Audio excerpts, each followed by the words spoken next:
No, come on and just come.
That's debatable.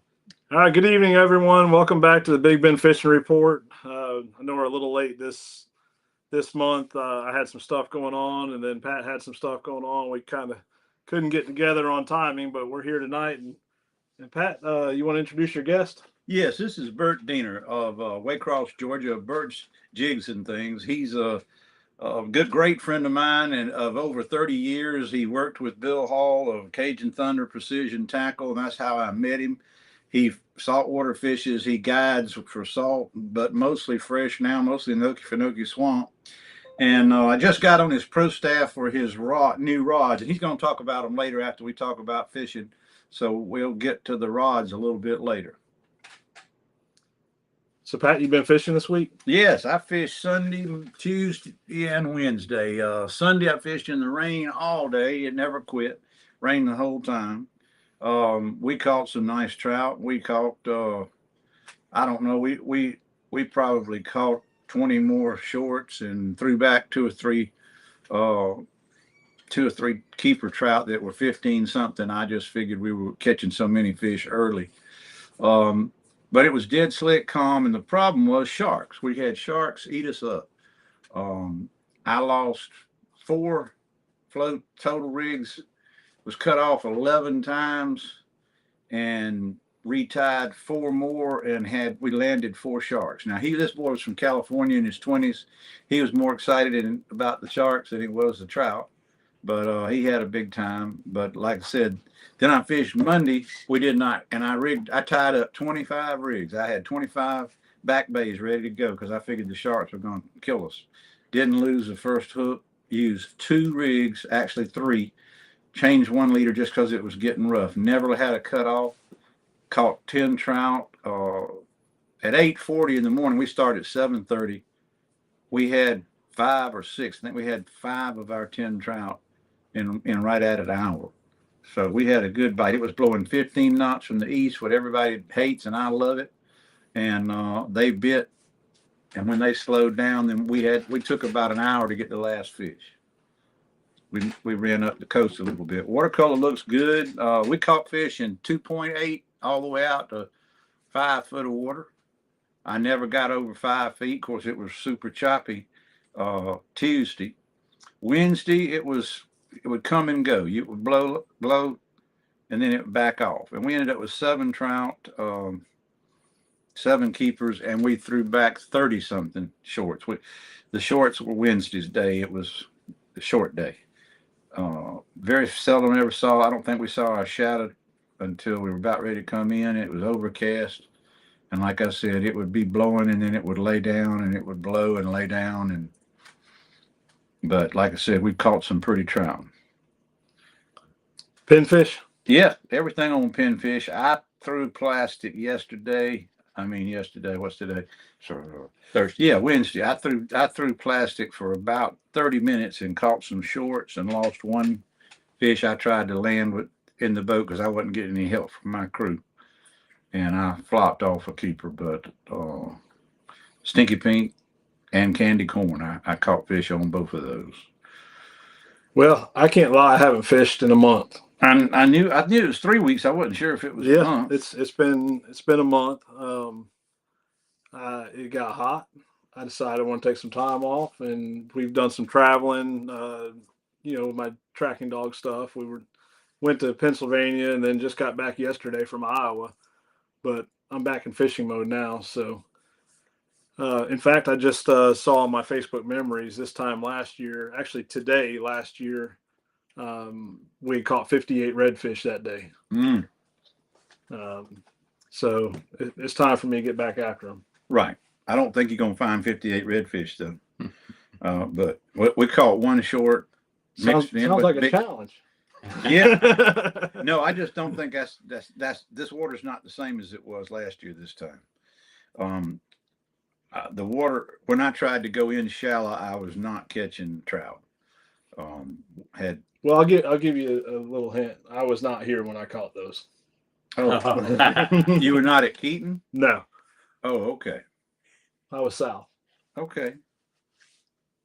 But Well, they're catching them south. oh yeah, The Crystal River and Cedar Key are catching reds. That's what I'd heard. I heard that from two sources. and snook. I got a phone call from a guy down there today asking me the snook regulations. He didn't know them. No, Did you say a guy or a guide? a guide, but it was a 40-inch snook. He's like, we're holding it in the water now. I was like, it's too big anyways. Let her go. 40-inch. Yeah. That's a good rate snook anywhere, much less there. Oh yeah. So we got to go. All right. I'm ready. Yeah. I just today was started maintenance day. Had to change a hub, actually a spindle and a hub on the trailer. So like I said, I'm getting back in the mode to fish. Well, my 12-year-old GPS quit this week. I've been fishing without depth 2 days and fishing caught limits without having my machine. I backed my $1,200 expensive big 9-inch. Decided it would run one day, so I did have it Wednesday, but I didn't have it Tuesday. What's wrong with it? I just ran it. I just ran with my. Oh, it comes in ever since I got it brand new. It decides when it wants to run. And I talked with a person on a call center, and finally hang up on her after a 45-minute talk, trying just to get my machine to Lowrance to get somebody to look at it. And I can't talk about that at all on the radio because they lock me up. There's nothing pleasant about that encounter.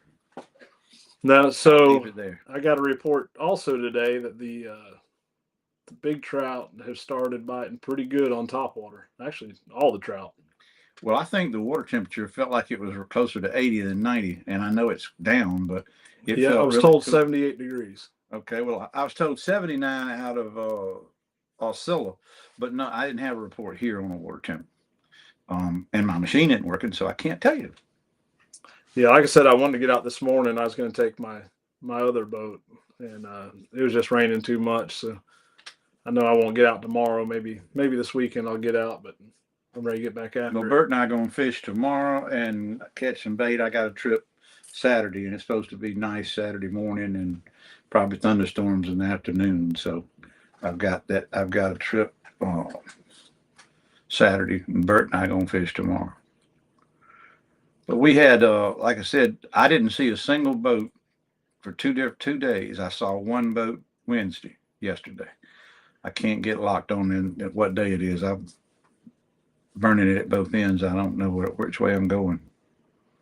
I'd loaded hay and pellets and all good horse stuff today. Well, 2 days ago we were in Iowa. It was 40 degrees that morning. 40. 40 degrees. Gosh. And this got me ready for fall fishing.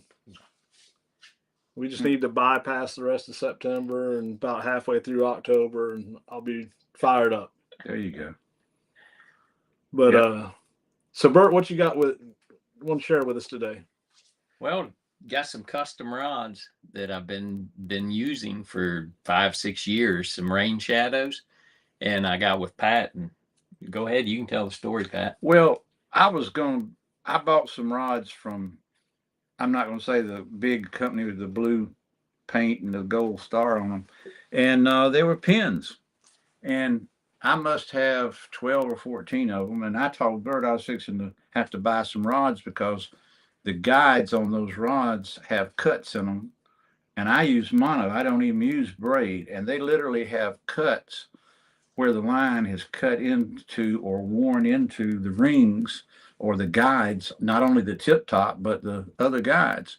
And the line was starting to get cut by them. So I had to completely change over. And Bert says, you know, you need to look at these rain shadows. And anyway, long story short, I'm pro staffing for him now. And gosh, I love them. I can take the blanks that I have. Hand it to me, Bert. Hand me the long one. No, it's the one, the cork's got the long one, excuse me. I wanted the number off of it. It's 710, isn't it? It's a 710. Yeah. Okay, it's a 7 foot 10 inch, and it's I can cast about 25 to 30 feet further with this rod, which is way out there. And my clients now can cast where I used to could with the rods, not only the star rods I used to use, but the rods I got from Mr. Walton's place. This is a SP 944 7 foot 10, and it's called itself moderate fast 10 to 20, quarter to 3/4. Medium heavy. I'm throwing 10-pound test line with my back bays with my live bait, and we can set the hook out there at 80, 90 feet on these trout with this piece of equipment. I've never had a rod that would cast and had a light a tip that had that power. Now Bert built these, especially he can tell you the details as what these guides are. I did not want ceramic rings on my equipment. My people frame each other. They frame me. They hit the antenna. They hit the boat. You know how it is, Kenny. Oh yeah. And they knock the rings out. So you spend all your time, and after you've repaired 3 or 4 rings, your rods start looking kind of shitty. Pardon my French. But they and now I don't have to worry about that because that's not going to happen. I've had these in the water for 2 months and nobody's damaged one yet. So I'm tickled to death with them. Plus the extra 7 foot 10, you can throw a long leader, which we use at Keaton, whether you're using gulp or a grub or bait, in my case, on these rods. Now, let me see the other one, Bert. The other thing I like that I noticed right away is that hook keeper is not down here on the bottom where it's going to Right. catch. Right. Bert's got it up and to the side and about a 45 so that you don't hit it with your hand and you don't cut and it's big enough to handle a treble or a circle hook. It's hard to get a circle hook in the little keepers. Bert's got a lot of attention. These are custom rods. I need Bert to talk about them more than me, but you know, he can build them to order. That's right. Exactly what you want, whatever handles. We customized what he was using and gave me a little bit longer handle than the average rod that people would fish artificial. Now I've got braid on this one. I fished them with braid and mono, but these are ceramic guides here. But again, I'm not handing this to my everyday, what I call my everyday person. $200, you know, Shimano, you got $190, $200 piece of equipment as this one sits.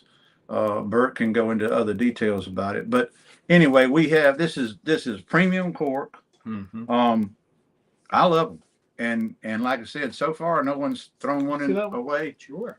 It's super light. Ooh. Super light. That is light. Yep. Of course, the pin reels are heavier, but that's because of the framing we do with them on that popping the Back Bay Thunder. Well, Yeah. Bert, tell them some more details about your blanks. Yeah, the rain shadow I really got into. I've been building rods since I was 14. I built my first fly rod and caught smallmouth bass and brim on it. And been building them, kind of took a hiatus for 20, 25 years. And then I wanted a rod for crappie, for casting for crappie. And they had a really good one. Bass Pro had the Wally Marshall one. And that was a good one. They quit making that. And so I'm like, well, what am I going to do now? And I made Satilla Spins, a little small spinnerbait. and there just wasn't anything available. So I started looking, hey, I'm going to just build some rods to throw these little tiny spinner baits, and little jigs for crappie.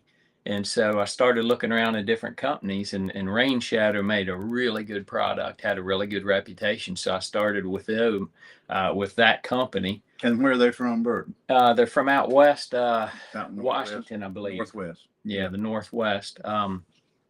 And so I started into that, and then kind of expanded. At the time, I was guiding saltwater in Georgia, and then started building them for. I'm probably the only person that has a bowfin specific trolling rod. I made it fiberglass. My trolling rods, I made them fiberglass so that they would give when you're trolling. And then I made some graphite ones similar to these, but a little bit shorter for casting to bowfin, which is one of the main targets of what we catch in the Okefenokee Swamp. So I'm going to interrupt. Bert is a retired Department of Natural Resources, Georgia fisheries biologist. Besides all the fishing and all the knowledge he has about that, he was a fisheries or is a fisheries biologist, retired this last December. And now he has time. That's that hiatus Right. he's talking about. And now it's what he has time to build rods again. right, And and so so- I'm doing it commercially as well. I was just building for friends, but now I am building commercially to basically whatever application you want. And I build the handles and do all of that, and then I don't have time to wrap the guides. So a guy that does it full time, Edge Rod and Reel Repair up in Broxton, he's wrapping them for me and doing a great job with the wrapping and finishing. So, and he does the dog bone rods or whatever, put your name on it or however you want to. He customizes Right. it, right. And I customize like the handles and the action and get them set up and then take them to him. In fact, that took him 5 today to do. Well, what I used to tell people in seminars when I did seminars for years and years on trout fishing is you cannot imagine the difference in throwing a 6 and a 7, but then you get to a 7.5 is all the difference in the world Mhm. from throwing a 7-foot rod. And it's not just because it's a little longer, it's because of when you can you explain that the parabolic action of the Yeah. rod, the fact that it has that much length, that allows you to load just about a third more of the tip will load, and that's where I'm getting my Mhm. my distance and my ability to pop it that distance with people. Right. And I've had some of my customers that have already bought rods from Bert after they fish with them with me. And I've only had them for 2 months. About that, 2 months. Yeah. So When you push and put that lever action, you can load that rod. A 710 sends it a long way. Yeah, especially when you get, no offense, but you get some women on the boat that just doesn't fish as much, doesn't have the strength, or doesn't have that wrist snap to Mhm. really cast far. The extra length in the rod Yep. makes a big the difference. woman on my boat Tuesday was 70, and in an hour she was casting even with me. And this is if I'm holding your shoulders, and I couldn't believe it because when she started, she didn't understand. She didn't even understand how to hold the reel, but when she got it, the rod was doing it. Well, And- Pat is great about. That's the first thing he does is teach you how to cast. Push with the top hand, pull with and if you do that with a 7-foot 10-inch rod, it's gonna send it. So she listened. Right. She finally got it. And it's just like hitting a golf ball. When you finally feel it right, you got it. You know, my frustration with rod companies, and I wish they would fix this, is standardizing the weights. Mm-hmm. You know, you Yeah. get a medium from one rod company, it'd be a medium like a medium heavy, and the other vice versa. Mm-hmm. And so when you go, or especially like in a town like this where you're limited as to what you get, a lot of people order, they have to travel to get them. But if you order them, you really don't know what you're getting, That's right. you know, and Right. you can't talk to the people anymore. It's Well, if you looked at what you're talking about, the specifications on Star, a 10-20 is a pole vaulter. This rod says 10 to 20, but they're talking about 20-pound braid. They're not talking about mine. Mm-hmm. And so what they're talking about, because this rod is not, in my opinion, a 10-20. It's a 10-12 or 12-13 15 tops, but 10, 14 was where I'd put it. And they're talking about a 3/4 ounce. I've got more than 3/4 ounces on the rig. And that's why I think it's sending it. And it's got the power for it. But anyway, I've fished a lot of rods in 30 something years. And I've never had one that I could get the distance out of my clientele as quickly as I can with these. Didn't you catch like a 36-inch Yesterday? bluefish Yeah, yesterday? my man John Samago from Dade City caught a 35-inch bluefish that weighed 11.5 pounds. That's a fight. Yeah, we that's thought a it monster. first. We thought it was a shark. Then we thought it was a cobia. And when we finally got a flash off of it, I thought it was a king. And then when it turned into, we both looked at each other like we couldn't believe it. He was born and raised in Newport Richey, fished both coasts, east and west coast of Florida, all of his life, moved all over Florida and out of Florida and back. And he had never seen one that big, and neither had I. Now, Bert had seen them that big because he was from Maryland when he was young, and they have them up Surf there. fishing. up there. Surf fishing, we used to But catch for the some Gulf 12, of 13 Mexico pounds. and the flats, Yeah, that's it's phenomenal. unheard of. And in Georgia. I mean, Yeah. I've never seen one that big in Georgia. It just Well, doesn't happen. he was tickled to death with that rod, and after he caught that fish, he said, I wish I'd had more than 10-pound test line when I saw how big he was. He said, but we landed it. That's all that matters. Yeah, I would put I had seen you, I was going to get the picture to you and let you run it in there, but we'll Yeah, I can share it. Just send it to me and I can share it. I'll put And it on. we're going to share your info. Someone's asking if we can share your contact information. So Sure. we'll do that. Well, the website just verbally is birchjigsandthings.com with an E, birchjigsandthings.com. The rods are not on it right now. You'll have to get with me to design a custom rod. We'll hopefully get them somewhere here near Keaton. Get that exact rod like what Pat's using, except with the ceramic guides. We'll get it around, but birchjigsandthings.com will get you to my site. And it has a few of the lures that I make, but not the full gamut. I'm headed that direction. We'll have all of my lures and custom stuff online there. But Nice. the rods are not yet in the store, but they will be soon. Okay. I use Bert's customized Gamakatsu thin wire hook with a 1/16, a true 1/16. It has a BB about the size of a BB.5 jig head, round head on it. And last winter, we killed them on it. And what I like, it doesn't take anything to set the hook. You can just raise your wrist and you've got him, because the wire is 1/3 of the size of what we normally use. So you've been holding out on us. I wrote it up in some magazine articles. You probably don't see them. You No. didn't see the Coastal Angler or Woods and Water. No. But yeah, I had written them up there, but I hadn't talked about. That'd require me to slow down long enough for reading. Yeah, Pennsylvania, Iowa, and Alabama, and back.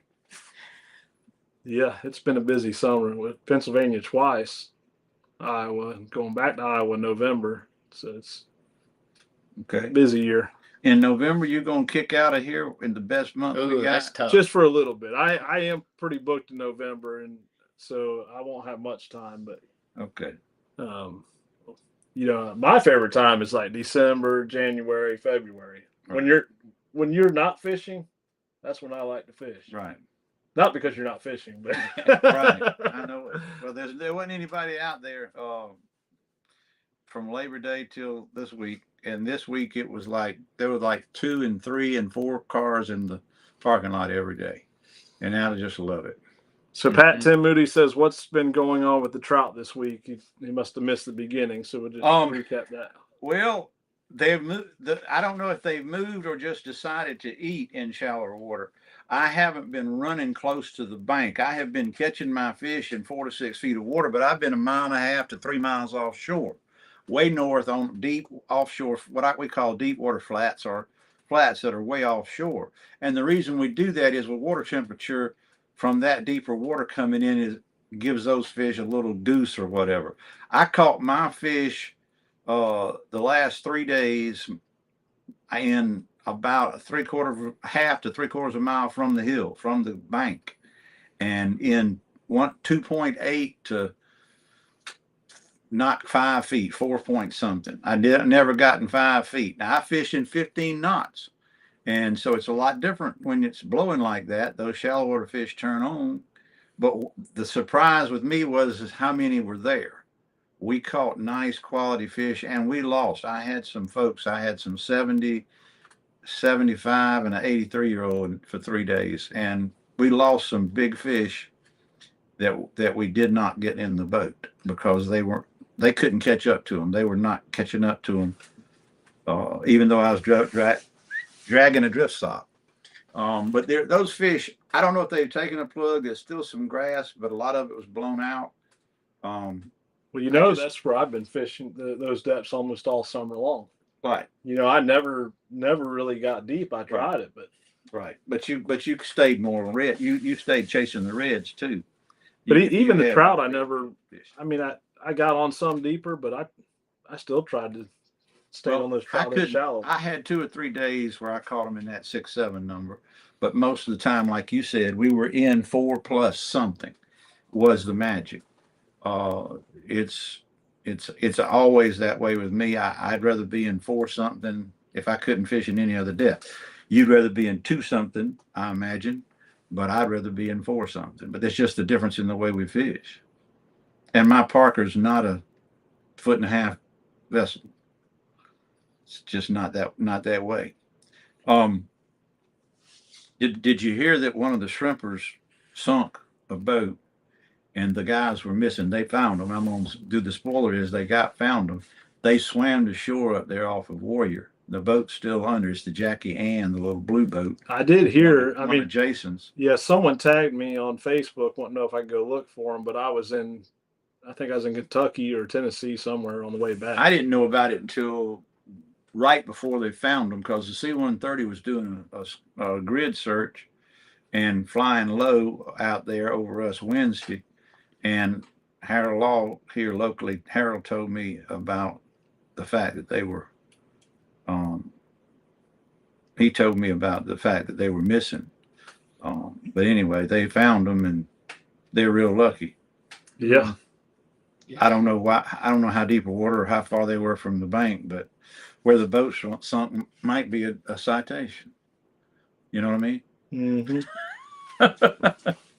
Up that way, there's a lot of closed areas. Hey, I'm just saying. As the kids say, I'm just saying. But anyway, I don't know what happened as to what happened with the boat proper. But yeah. But yeah, I had. So Joel wanted me to ask you something. I was on the radio show with him today. Here we go. And he wanted to know if you've been catching the numbers of catfish that he catches. No. I caught 1 catfish in 3 days. He might need that number. Okay. Okay. Yeah, we caught one probably weighed 7 pounds. We thought that was a red, the way he hit and the way he acted. And then I Big said, sail cat. yeah. And I said, no, we hadn't seen him yet. It's not a redfish. Mm-hmm. And the guy had talked about him. He says, we didn't catch a single catfish yesterday. I said, you're going to be sorry you said that. and he only got plagued by 1. And I killed him and got the hook out of him. And I said, would you like to take him home since you like him so much? He said, no. They are pretty good. Here we go. Well, you and Joel can have them. Y'all can have all of them you want. He gave me a hard time. I kept one last time. That's because I didn't want it in my cooler. They're not bad. Yeah. The first time I tried one, I was shocked. It takes a 3-pounder to be worth cleaning. Yeah, by the time you get all the way back by behind, the time you get around, you get it filleted off, but it's actually not bad eating. Yep. I'm just not convinced. I'm just not going to say anything. I could fill this room with how many I've. I fished for both in, Pat. Yeah, I know. I didn't say it. You eat I them? didn't say it. Yeah, actually, I didn't say eat it. crab cakes. Yeah, you can eat them in crab. They're really good if you make them into a crab cake recipe. Really? Yeah. I'll eat about anything that won't poison me. I'll eat some that will. Those smooth puffer fish. Those are delicious. To eat them. I couldn't bring myself to try it. It's really good. Yeah. Luckily, we haven't had them real bad like we did a few years ago. But I had a guy on the boat the first time I caught one. I threw it back. He said, "What are you doing?" He was how old was he, Brandy? Early 90s? And he said, I'll show you how to clean those. And he did. And I videoed it. I put it on Facebook. After that, I started cleaning them. They're delicious. Then, Don't mess The- up the with puffer? you. Yeah, You know, if you make a mistake though, that's right. you look like this. That's right. It give you a stroke or just Hey, don't say that paralyzed. too loud. I mean, she's going to get mad at me one day. She might sabotage you. Wouldn't eat the poison mushroom. It's what the old joke. Blows to the head.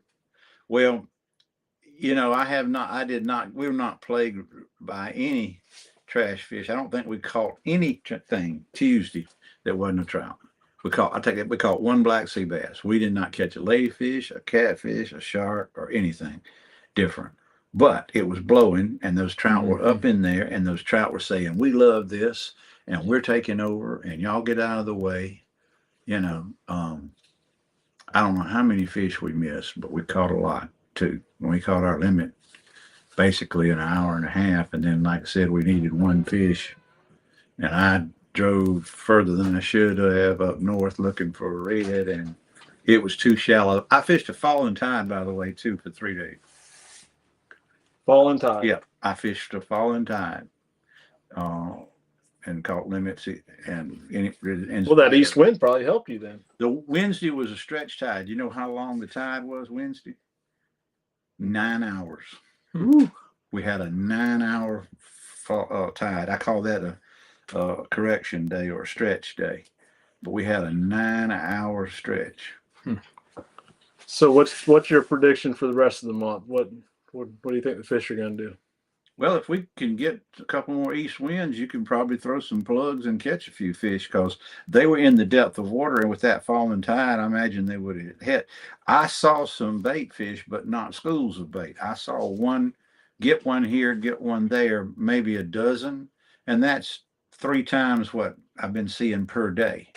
Yeah. So it's trying to go. But I mean, it wasn't game busters. Like, look at the ballyhoo. Look. You know, you weren't seeing it very often, but I would see one get him a minnow. And but like I said, it's nowhere near what it is. When you get that blow in November, you got a great day. Oh yeah, and I think all this fresh water. You know, the temperature started cooling off a little bit. Of course, some of that's because of this rain, Overcast and rain. but the amount of fresh water we have in the woods, I think it's going to maintain this water temperature for a while. Well, it's going to continue to keep the stain, which I love the stain. I didn't need the stain until Wednesday, because it slicked off and the sun came out, or it calmed down. That didn't slick off, and I ended up going up north to get some color in the water, and I finally found some fish. I found plenty of shorts, but I finally found the keepers to finish us up for what they wanted. You know, that's the thing. You start catching all those shorts, just move. Don't I keep did. killing them. Just I did. yeah, I'm just saying it for them. You're talking about them, yeah. Yeah, just move. Get away from them. Yeah, you're going to kill more fish than it's worth. Yeah. Right. And they're not going to make it. No. We had the porpoise come up on us once Tuesday, and we had to move. And we had 3 seagulls. My guys kept throwing the fish back in the water. And we had 3 seagulls that adopted us yesterday. And I threatened them with $5 a fish if they threw them back. And this one man still did it a couple more times. But I had to just drive off and leave the birds. I ran 4 miles just to get rid of the birds, because it was such a problem. But anyway, that's why I always tell people, don't throw your dead fish back in the water, because that bird will adopt you and say, "Daddy, Daddy." He'll have to have you. I scream on my boat, "Mama and Daddy," when they say, "Why can't we throw the fish back?" And then when I get there scream like that, they go, I got their attention. I said, "If you want to adopt a bird, join Audubon. Don't fish with me, because I don't want them." So, Bert's, when's your fishing start picking up there? It's right now. Right now? Yeah, we've got a really good year class of small reds coming on that are still just barely sublegal up there. It's 14 inches for us, but a really, really good spawn last fall. So you're going to have a bunch of them to catch in the trout. I had a buddy that went yesterday and had a couple dozen really nice trout. on top waters. He throws a lot of plugs in top waters, so it's really kicking off up there. And That's our what I'm bass ready fish for, is that phenomenal. plug season. Yeah. Uh, Up there, it's same as down here. Really, October, November, phenomenal. December is iffy. Just depends on the weather, but December can be fantastic also. Yeah, give me December, January, February when Mhm. it's too cold for most people. It's too cold for me too, but I like that fishing. Yeah, You know, it's very predictable, extremely predictable if the weather's stable. well, what I like is we get those real bad negative tides, and I can get places before other people can and get my Mhm. fish and get out. Mm-hmm. You know, Yeah, the potholes. That's a little different than us up there. They're going to those deep 20-foot holes in the little creeks is where they're going. And it's a lot of fun. A lot of fun. I've had my daughter and I for Christmas, actually, when she came back from college, caught 75. And we released them, but caught Right. 75 redfish in a small area. It was a blast. oh yeah, That stuff, that wintertime fishing, when it's feast or famine. And when it's feast, it's phenomenal. but I imagine up there you got to be way more careful those tide swings. Mm-hmm. Absolutely. I mean, don't get me wrong, you got to be careful here, but Mm-hmm. it's what We have kind some of water 9 movement foot- do you have? we have 9 and 10-foot tides in December. Usually, there's a pushing a 10-foot tide, Whew. so it's some serious movement. Yeah, But we usually fish around low, concentrates and puts them in the deep holes in the small creeks. And right now, if you can't catch a trout in Georgia right now, you need to take up golf. It's phenomenal right now. Now's when you learn to trout fish, because our whole population comes inside. They're not spawning on the beaches anymore. So that whole population of trout, and pretty much the redfish too, are inside feeding on the shrimp, which are moving out. And it's just a great time. Excellent time. Fall is I'm glad I don't hunt. I hunt for trout and redfish.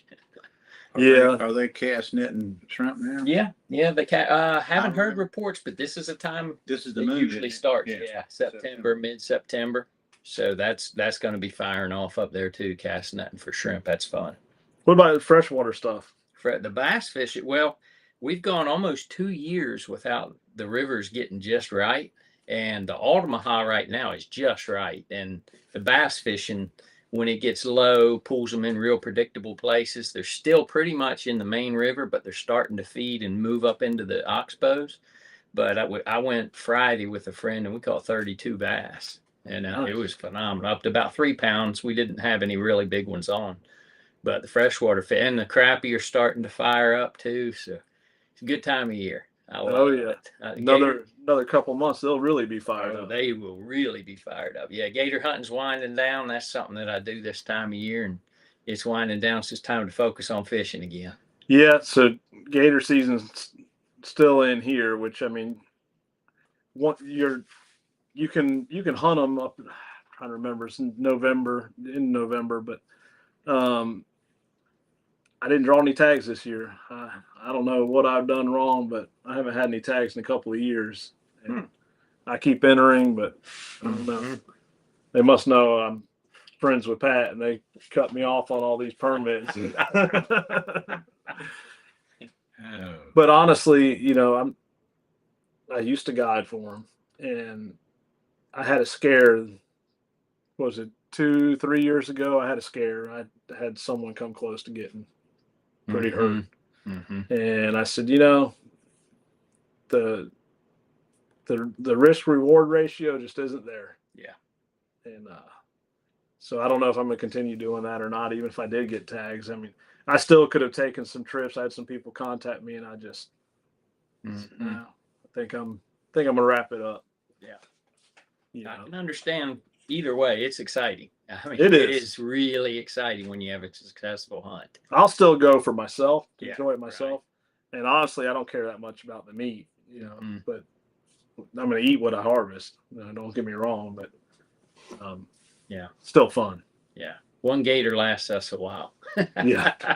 We don't eat it real often, but it's good. Well, I'm also fortunate. I have some friends that are nuisance gator trappers, so Perfect. I can get meat when I need it or Mhm. when I want it. But yeah, I used to be a big time hunter. And I guess as I get older, I don't want to go out there in the freezing cold. And, at least fishing, it's cold out. I can wait for it to warm up and go out and, but I hunt other people's deer that they lose with my dogs. There you And go. now I have a thermal drone. So in Perfect. fact, either tonight or in the morning, I have to go look for a lost cow with my thermal drone for someone, a lost bull. But but I'd much rather fish, Yeah. especially when it's cold. About 25 years ago, I thought about it. And when we moved to Waycross, I'm like, I can be mediocre at both or focus on one. So I focused on fishing, and Pat will say I'm still mediocre at that. No, he's a damn good fisher. Well, He's I don't even know if I'm at that level yet. Yeah, he's quick to adapt. It's being adaptive that makes you a good fisherman. And Bert's quick to adapt and a quick learner. You got to be a fast learner, and you got to be the competitive feature has to be about you wanting to do it, not about beating you or beating you. Mhm. It's the drive comes from inside to me to be a better fisherman. It doesn't come from without. I could care less how many I just want other people to have fun. Of course, when I'm on charter, but when I'm fished with buddies, bass fishing or whatever, it's a team. It's Mhm. why I didn't care for the tournament fishing that I started doing. It was attitude was terrible. The guy that on a draw tournament, a big tournament with 350 people and 150 boats, the competition is ugly, and it's not fun. Well, I kind of look at it like this. People ask me all the time, do you lose the passion for fishing when you become a guide? And I think it improves it. it does, but in a different aspect. If you're a guide, that's what you love. You love the guiding aspect. You love the teaching, teaching, coaching, helping people make memories. That's my passion. Yeah. Right. Me too. And whatever I do, just like my dog stuff, when I went to Iowa and Pennsylvania, all that, it was about teaching others how to do what I do. And I tell everyone, if just because you're a good fisherman or a good tournament fisherman, good recreational fisherman, doesn't mean you're going to make a good guide. Mhm. You have to want to. Well, you have to be able to teach, Right. and you have to enjoy the Mhm. teaching. I was able to teach more than I enjoyed it when I first started and was early on. And I finally learned to give up on being impatient with people. That if you were going to be the teacher, you had to be more patient than good at teaching. You have patience? No, but I taught myself not be impatient. I said it the way that it is with me. I taught myself not to display my impatience, even if I had it, and to use it as a teaching tool. Right. Don't frustrate your clientele with their inabilities.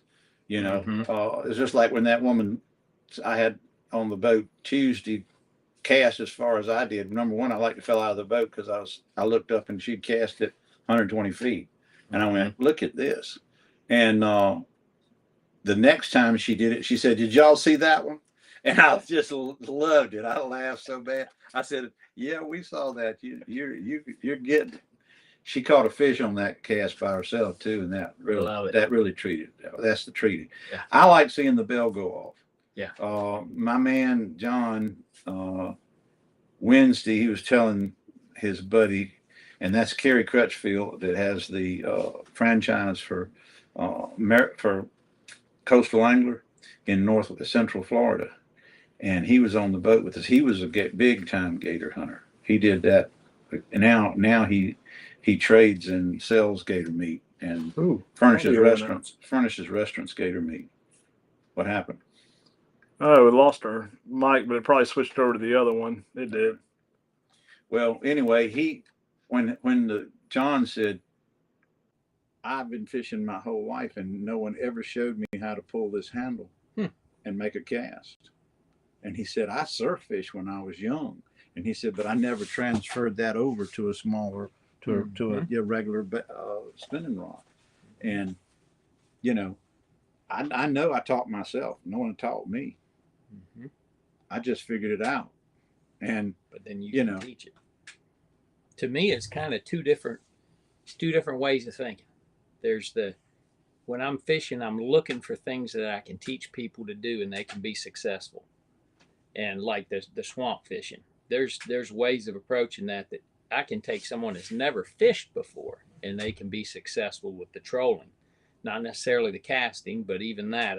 But then there's the competitive aspect of me and the fish, and a buddy and I were doing that Friday with the bass fishing on the Altamaha, and I can't take people to teach them that. You can Right. either skip it up under the tree and you can put it there and you'll be successful, or if you're in the tree all day, that's just not something we're going to try. Oh, right. And so it's kind of two ways of looking at it when I go fishing. It's like, I can't take anybody Well, to be successful in the necessarily. spring, we used to throw plugs, and I'd have 25 plugs hanging on my windshield of my boat. And I had a young boy on the boat, and he says, "When are we going to fish with those?" I said, "We're not." And he said, "Why not?" And I said, "They don't work anymore." I said, as soon as it gets to be June, they don't work anymore. And the next day, I took them all off and put them in a bucket. And I said, "Well, we can solve this problem." But yeah, he says, "When do we fish with those?" I said, "We don't." You know, the other side of it is, and Pat will tell you, I get some characters sometimes, a variety of people, and you know, a lot of it too is not just teaching them, but sometimes we have to adapt to what they wanted, what they're going to do. I mean, you can tell them all you want, sometimes they're not going to, and Pat will say, I went by you and I seen your people fishing out the wrong side of the boat. Yeah. He said, "How do you come back with limits?" I said, "You got to adapt to what they're going to let you." What they're going to do, because I keep that. I'll tell them. I'll tell them twice. They don't listen. All right, we're going to do it your way. We're going to find a way to make it work. I'm going to tell them 3 or 4 times. I'm not going to tell them 20. And I used to tell them 20. Yeah. That's the difference in the frustration quotient. But what I do is I make it. There is no option. There is no option after I finish the teaching. And one of the jokes I make is, "Oh, and by the way, I'm right. When I got up this morning, I was right. When I go to bed, I'll be right about this." I said, "You know why I don't fish on the west coast of Florida? You know why I don't work on the west coast of Florida?" And they say, "No, the east coast of Florida." And they say, "No." I said, "Well, what do they do over there that everybody knows about?" And half of South Georgia doesn't get it. Now, I'm from Georgia, so I'm going to make that joke. And I'll say, "They launch rockets over there." And I'm not a rocket scientist, but I said, "But I am your wizard today, and I know these fish." I said, "We're going to talk about the fish. We're not going to talk about Pat." So we're going to start calling you Gandalf. It ain't about, well, it is, the wizardry is what y'all are talking about. Yeah. Wizardry is being able to convince them to do something until they catch a fish. And once you got them to do that, like you said, you don't change it if he's moving the rod a little bit different than you. If he can catch a fish on it, that's perfect. And my man was doing the 2-hand pull instead of the 1-hand pull, and he was catching fish, and so I did not change him. I let it go. But as long as you pull and push together, it'll work.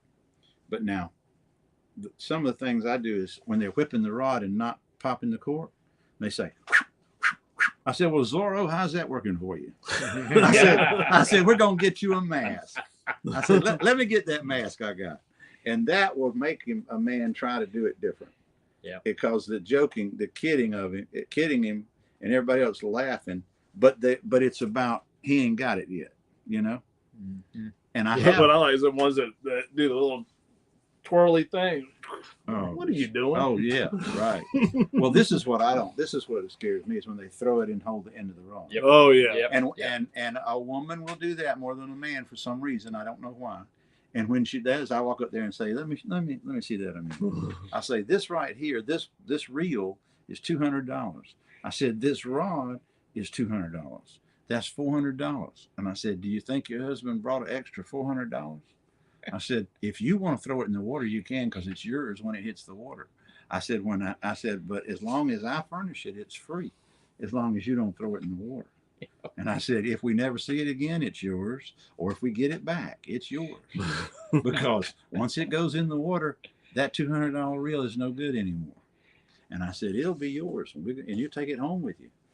I said, "I might buy the rod back, but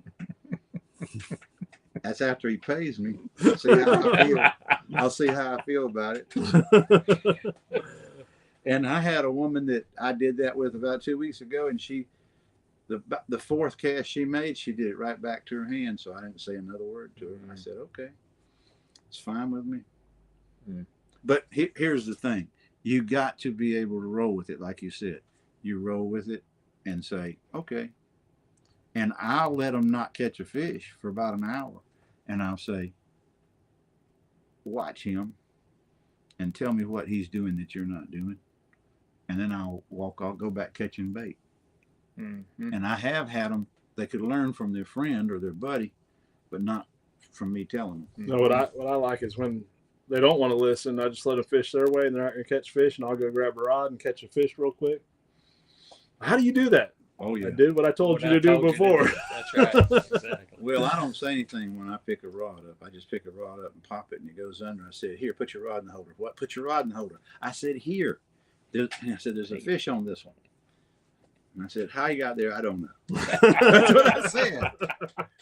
And they look at me like, you're being a smart butt. And I go, kinda. When I say I don't know how he got there. But if you do that 3 times in a row, they'll try what you told them. Mm-hmm. What you Right. told them. Yeah. But it's not a pure science. I think I told this story. It was the winter before last. We were in a hole fishing.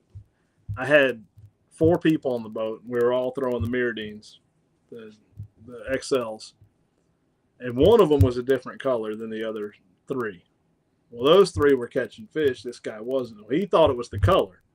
Mm-hmm. I said, it has nothing to do with the color. You're going too fast. Slow down. I said, when you think you're going slow enough, go slower. Yeah. And he wouldn't listen. The other guys were catching him every cast. He said, I'll give you $100 if you catch a fish with this. I said, you don't want to take that bet. And he said, yeah, I'm going to do it. I cast out there. And as soon as I twitched it one time, I had a trout on. I'm reeling it in, and wham, I feel a hit. I'm, what in the world? It'll never happen again. I don't know how the trout stayed on there, but I reeled in a trout and a red that cast on the same plug. Mm. I got Did it he the give you boat. $200? I said, it'd be $200. You said $100 if you caught a fish.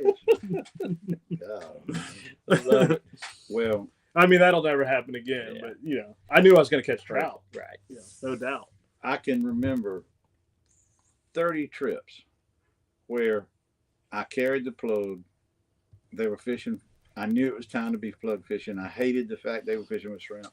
I threw it out there, bang. I catch like the biggest trout of the day, first cast, put it in the box. The guy says, can I fish with that? And I'm going, you want a true answer, or you want me to lie? I said, no, you can't fish with that. I said, you may. I'll let you fish with it, but you can't fish with it. And they still get me. They don't understand grammar, see? And I go, okay. And so I say, now look, you don't go work, reel. You go reel, work, stop. I said, do you understand? No. I said, you don't go reel, work, reel, work, reel. You go reel, work, stop. And I caught fish twice. So I hand him the rod. He throws it out there. He goes, work, reel, work, reel. 20 minutes later, he says, I think I'll go back to the shrimp. I've had that happen 50 times in my career. So I don't carry the plug and I don't get it out. And if I don't have them there and I'm not looking at them, I won't throw one. Because I know when, it used to just drive me crazy because I knew these fish are eat a dang plug up right now. When you see them knocking the bait out of the way, my guys are throwing shrimp, and I'm going, oh, help me, Lord. Yeah. But I don't carry the stuff anymore. I leave the plug boxes at home because there's no reason to frustrate him when he was perfectly happy that he was catching one trout to every 10 that he could with a plug. But you let one guy beat everybody else. I've seen you do it. I've watched Kenny when one guy in the middle of the boat would be catching the fish. Kenny'd net 6, 7 fish in a row, and the 2 ends of the boat would not be catching anything. I'm not saying they could. Like I said, they maybe couldn't. But I sit there and I'll go, yeah. I said, that's what I used to do, pull that plug out. And I said, he's got one guy that can fish and 2 friends that are golfers. Yep. And I'll let him most of the time they're like, That's oh, the no, we winter don't care. time We you're don't talking care. about, when you've got to throw Yeah, that plug. right. I mean, I'm not putting anything Kenny does No, down. no. He's throwing plugs that time of year because he has to. Because you can't give them a live shrimp. They won't eat it. Nope. They won't eat But it. speaking of shrimp, it won't be long. We'll be switching over to shrimp. Oh, that's a long time to me. That's 2 months.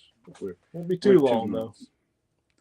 Well, like I said, I like my pinfish as long as I can get them.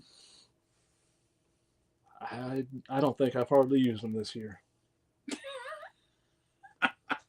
Even, I mean, May, June, July. You know, even the first part of August. Throwing plastics most of the time. Most time. Mm-hmm. Yep.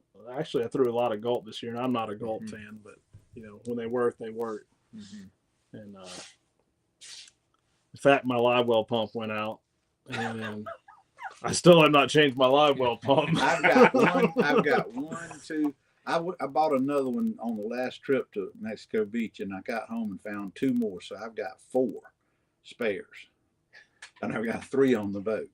But I didn't think I had another one, and I was looking for something else. I said, "Well, look at there. There's another dang motor." And I put that one on. I cannot find any that'll last. I told you what to buy is the cartridge rule. That Rule 800 cartridge, and if it quits on you, look, you reach down and pinch it and go. That's what I have in now. Cut the wire and say, and I use the little twist things and say, But they still don't last. no. None of them do anymore. It runs the shaft. It literally runs a little prop off the shaft on this last one, and it lasted 3 months, and the salt water literally dissolved the shaft. I don't take them back to the dang dealers. I just buy another one. Yeah. Because they're not selling them to last 2 years. They're not planning on them running 12 hours times 3 months. Now, prior to COVID, they lasted longer than what they do now. Oh yeah, they changed the way they were made. Yeah. Yeah, and China's a great deal of the problem. Yep, they did. Nothing lasts like it used to. Nothing wears as long. Nothing runs as long. But yeah, I had one the other day, and I heard it when it went. And I said, "Well, the shaft just came off of that one." I heard it spin out. Yeah, I got to replace both of mine this week. Well, next week. I'm not doing it this week. It'll be next week. And get things ready for shrimp. Yeah. Can't he likes keep shrimp very long. Because all he has to do is hold a bucket out and the guy pours them in there. Perfect. That's why Kenny, That's right. That's why Kenny wants shrimp. That's right. He don't want to fool with getting them. I really don't even want to use shrimp because you have to bait the hook so much. Mm-hmm. That's why I use more artificial. When it's warm like this, there's a lot of bait stealers. Mm-hmm. Well, I'm not going to throw a shrimp until the pinfish are gone. Mm-hmm. Gone. That's when I throw them. Yeah. Whether I'm throwing plastic, I had much rather throw plastic than anything out there. But this year, they did not want just plastic without the ballyhoo base there. Not like they used to. I could catch trout all day long, but not keepers. Well, I tried to stay around the ballyhoo, but it wasn't easy to do this year. It was a lot of moving. And you were shallow. Shallow. You fished shallower this summer than you did last year. Mm-hmm. Because last year we had those fish out there. Last year was nice. It was automatic. Yeah. We had a rain the 3rd week of June, 14 inches in 2 days, and it flushed all the fish up north down in a line, and we fished the same half square mile for 8 weeks, Kenny. 8 weeks. Now, it took us a while to find them. Right. I mean, probably 2 weeks we struggled. And and then bang. But they didn't do that this year on this color was there, and in 3 days that color cleared out. Mm-hmm. The Debbie color. I was here. Yeah. I was here the day it cleared out. Right, that's right. We ran up there and I said, "Look at this! I can't believe this." It was closed out just a couple of days before that. So I mean, this year was a little more normal, I guess you'd say, other than I fished in shallower. Well, you know what normal is, the Reds didn't come out to see me while I was trout fishing. No, they ran shallow all summer long. But I mean, every once in a while, Bert ran in, caught 27. We were in 4.5 feet of water. I caught a 32 the week before in 4.5, 5 feet of water, but they didn't flush out like they have been. No, and even the big schools of big bull reds, They didn't show up, did they? they were. I caught You them. had- I you caught had them one shallow. where- yeah, I caught yeah. them shallow. Yeah, but you didn't have 4 or 5 places like you did last summer. No, I caught them in 2 spots. Right. That was it. I didn't know. And if I saw someone in there, I didn't go. Right, because if they found them, they were on what you wanted, and if they didn't know, you didn't want to show them. Right. Most of them were not right there on them. Right. And they were so congregated in such a small area that I wasn't going to show them. Mm-hmm. You know. But I stayed on them every day. I mean, we caught them every day. But I'm gonna get back in the groove now. You know, I had to take that. You know, Pat likes to take that winter off. I like taking that summer off this year. Yeah. August. Woo. Well, it doesn't behoove me to take people that can't throw that Miradine or that Catch 2000 or that unweighted bait and have them be frustrated. And I can't get in the creeks, and I can't get in that skinny water you're in when they turn on in the afternoon when that water flips and starts back out. Yep. When it gets so cold that they've left that 3 foot of water, Mm-hmm. I'm putting the boat on the trailer. 50 degree water? No. Well, I'm gonna get you out there this year. You said that last year. You said we're gonna catch a snook. We went down there and saw about 700. We did. We saw it. Oh But yeah, we I've didn't done get that. But we didn't get Can't make 'em we didn't bite. get a bite from them. Sure did. We saw a ton of them. That's more snook than I thought I'd ever see in my life. Mm. And we were in basically what, 1 or 2 creeks? Did we go in 2 or One. One creek. Yeah, Wow. 1 creek, and it was And- clear as looking over there at Brandy. And he's not exaggerating on numbers. When we would turn the corner, and he'd say, "Whoa, whoa, whoa, y'all don't move," and the boat would slide around, and then you'd see them by. There goes 30. There goes 40, and 2 or 3 would come towards us and go and turn around, and every one of them were, what do you say, Kenny, from 18 to about 22 inches, about like that, and then occasionally there's a 25, 26. But we saw between 500 and 1,000 snook in 1 creek, and we didn't go what, half a mile in it, maybe. Yeah, that's about it. About a half a mile. Couldn't make them bite. Like Every did you try turn, the though. low light. Every turn they would run away, Oh, yeah, there was nothing And you could Just do. nothing. They were just shut down. and then when you stopped, they'd come back by and because they said, "We live down here. We don't live up here." We weren't seeing the same fish over and over. They'd come by the boat. And when you got to the next turn, that wasn't their property. That wasn't their territory. They would all run by you. And Mhm. you could put a shrimp out there. He had finger mullet and mud minnows, and Mm. I think I had one plugs. bite. I had one bite early in the day, and I think it was a mango, one of those mangoes. It wasn't a snook. And he basically he said, "Now don't set the hook." Well, when he tries to take the rod from you, and you hadn't been bit all day, and you drove down here, you're gonna come back on him. And Mhm. I basically did like that. I didn't sweep the rod to Jesus, but I came up and he says, "Oh, don't hit him, don't hit him." I said, "Man." Anyway, he was using circle. What are you doing next week? I'm fishing one day. I think I'd have to look at Just my one calendar. day? Yeah, I've We're got going some to try to days. get after some snook next I got some days off. All right, let's go. All right. Just tell me what day. Yeah, I'll take a look at tides. But all right, I'm not going anywhere for a while, so Sure, I've heard that before. I'm not. I'm not. Yeah, it's let's look at the calendar. Yep, I'm not going anywhere for a while, so we'll catch it that. Let's do that first Thursday in October. The We're third. fishing that Friday, Saturday. Yep, that Friday, Saturday. And I got to fish that Sunday as well. And Well, it's Dang. September. It's September the 12th, Kenny. Why are you in I'm looking at October? October because that's when we'll do the next report. Oh, Yeah. I thought you were talking about fishing. I'm not worried No, about no, no, the report. next report. So we'll Oh, I thought he meant fishing also. yeah. Snook What fishing. does it say? Rosh Hashanah? Yeah, that's one of your holidays. Hmm. What is that? I don't know what that is. That's a Jewish holiday. All right. We can do it on the 3rd. People asked me why we weren't doing it on a Tuesday. I said, because we were both busy or fishing. Yeah, Tuesday. I don't care. I don't see what difference it makes. Thursday makes more sense because people are getting ready for the weekend. Right. I'd do it Thursday the 3rd then. Okay. Well, I'll probably be catching bait for the 4th, 5th anyway, so I'll be down here. Yep. All right. yeah, Tell and them October the 3rd. I don't know about you, Pat, but my October and November is filling up. No, And I'm booking into December already. I still got some dates in October and November, but well, tell them to call me if they can't find you, because I've got plenty of dates open. they need to start booking now because it's. They need to, because October will cover up. Yep. Gonna have an Oktoberfest this year. I probably got some more bait. I probably got twice as many trips booked in November right now than I do in October. Yeah, like I said, people worry about those Bambis when it's the best fishing. Mm-hmm.